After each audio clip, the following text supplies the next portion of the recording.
Hello Emma, please tell us a little bit about yourself. Hello Ioana, nice to see you. My name is Emma Szilagyi.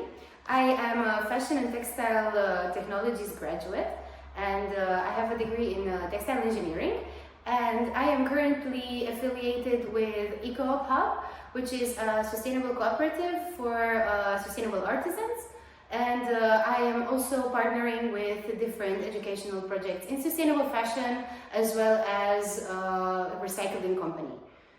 The fashion industry has a big impact on the planet. Could you tell us why? Of course. Well, the fashion industry is actually one of the biggest polluting industries in the world. It accounts for 8% of the global carbon emissions, which is actually a lot. It's more than the transportation, maritime and air transportation does in 1 year, which is absolutely crazy if you think about it. And it has this really big impact because of the supply chain. The supply chain of the fashion industry is very long, actually, because if you think about it, it starts with the moment that we harvest the resources, be them synthetic or natural. If we're talking about a natural fiber, then we need to plant a fiber and we need to grow it, and then we need to process it. And just growing fiber, let's say cotton, it takes up a lot of land, it takes up a lot of pesticides, it takes up a lot of resources, water especially, and then you only have what? A plant. You don't even have a yarn, you don't have anything. And if we're talking about synthetic fabrics, then we need to extract petrol from the bottom of the sea. So this is actually a very resource-intensive process for either of the situations.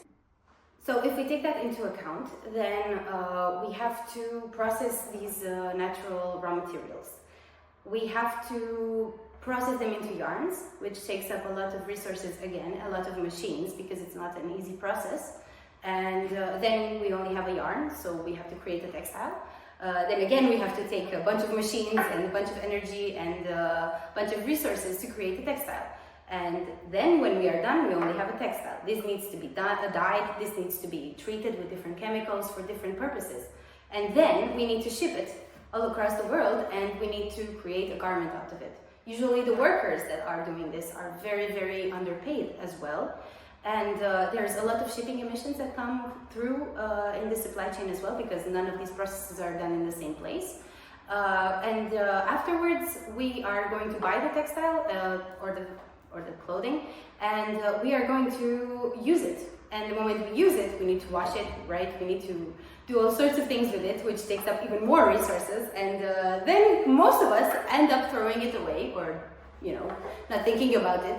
So all of that is wasted, which is very unfortunate. So thinking about everything in a loop, that's actually why the fashion industry has such a big impact on the planet. What is the idea behind sustainable slow fashion? Well, the idea is to try to minimize the impact that I just talked about. So cutting as many steps as we can from this really long life cycle. This usually can be done at any point of the life cycle. So options are quite endless, and we need to think about how we can reuse what we have, how we can produce even less, and how we can counteract fast fashion. Fast fashion is one term that has been rising up since the 90s. It has started with the industrialization and the use of plastic. We have rapidly started to produce synthetic fabrics, which take less time than the regular natural fabrics that we were used to up until that point. And this movement actually started boosting the production of the fashion supply chain, and even more and more and more items. And nowadays, compared to, let's say the 1970s or 80s, we are actually producing about 12 times more than we used to. So regular collections used to be maximum 4 per year, so 1 every season. But most stores would actually just do 2, so that would be summer and winter. Nowadays, we have 2 collections per month. So at least 24 collections. Really big stores do even more than that. So we're really, really overproducing, and we're also over-consuming due to the fact that the production costs have been cut dramatically.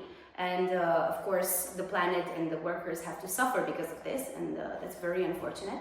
And because of this, we are producing so much, and we do not actually need all of this. There is a study saying that if we were to stop producing right now, we would have clothing for an entire decade. We would not need to produce anything else. It already exists. So the idea behind slow fashion is to start to go back to the way that we used to do it, right? And to produce in a slow-paced manner that is friendly towards the environment and the workers that are involved in it. And of course, to use more natural fabrics that are produced with less emissions, or to reuse fabrics in all sorts of ways, to upcycle, to produce less and better quality, because right now we all know that if we go to one really big fast fashion store like Zara or Shein or whatever, we would buy a piece of clothing and we would have to throw it away in a few months because it's already broken, or it's already the fabric is already peeling, or all sorts of problems. So we are in slow fashion. We are really focusing on quality over quantity. We are focusing on having a good product, a timeless product.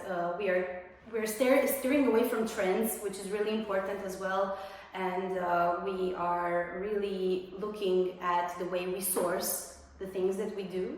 And of course, we are looking at the creativity of designers. What kind of sustainable fashion practices could a family implement? Well, there's a bunch of things that a family can do in their day-to-day lives, and this includes, first of all, educating themselves, so learning more about the impact of fashion on the planet, and then learning about what kind of brands are okay and what kind of brands are not okay. So making a difference between fast fashion brands and slow fashion brands. So I will name a few. So some fast fashion brands that you should avoid should be, first of all, Shein. That's actually one of the worst offenders in this category. Anything that comes from Temu, anything from the Inditex group, so that means Zara, H&M, C&A. And of course, what is usually available, so Bershka, Stradivarius, what is usually available in malls that is very widely known and at a European level, it's usually fast fashion. Some slow fashion brands would include Armed Angels, for example, or Eileen Fisher, or Patagonia. Of course, there's many more, and you can always research a brand before buying. That would be a second thing that a family or any kind of consumer can implement in their lives. And you can always turn to local production and to local designers, and this will also support the economy of the community, and it will be very helpful for these very creative young people that are doing all sorts of nice new ideas. And you can always buy secondhand. Buying secondhand actually has a huge positive impact. So if you're already doing this, congratulations, you are doing this right. It is great if you are giving a new life to clothing, because something that is discarded by somebody but is still in great shape is going to have a much longer life and a lesser impact on the planet, rather than giving it to recycling, for example. So of course, yeah, vintage and secondhand shops would be your best friend. And you can also look towards swapping and changing things with your community. You can look for swap events, and you can also look for just swapping things with your loved ones, with your close people and friends. And yeah, just looking at the fabric, that would be great. Looking at the label to make sure that the fabric is organic, it's natural, it's biodegradable, or recyclable or recycled. You told us about Ecoop. Can you tell us more? Yes, of course. Actually, we are here right now. So this is the headquarters of Ecoop, the Sustainable Artisan Cooperative. Cooperative actually means having a bunch of different people come together in a sort of business setting. But compared to a regular business or corporation, we all have equal rights and the right to vote and to give an opinion that has to be considered equally. We use this room for workshops and for different events that promote sustainability. They're usually about education in different ways. So we focus on practice, so learning by doing, and also just raising awareness and using the space in different ways to get people to engage in their community and talk about sustainability and promote our values. We have very wide range of workshops as well, so we do all sorts of things from DIY like crocheting or paper mache or learning how to cook with different ingredients or making your own cosmetics towards even active workshops, which are, you know, dance and all sorts of contact improvisation, jam sessions, so a lot of things. We are doing a lot of things. And I mentioned the swapping events, right? This is also part of Ecoop. So we have a whole part dedicated in the shop to secondhand. So this is called the PRELOVED. PRELOVED is about gathering the clothes that we no longer use in our community and you know, reselling them and presenting them in a nice way so they find a new home.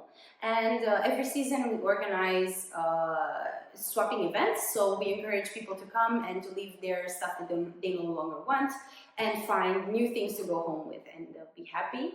And we also every season organize a big fair with all our artisans and also other artisans that are doing sustainable items in our city. And we go out in the streets or in very big public places and we sell, so it's really nice. And we offer this alternative for people to, you know, change the way that they consume and to be more aware and to, you know, have a different perspective on the way that they gift and they use and everything that they do. And of course we cater to all age groups, so definitely families, young people, older people, everybody is included. I will take you on a tour now, so let's go.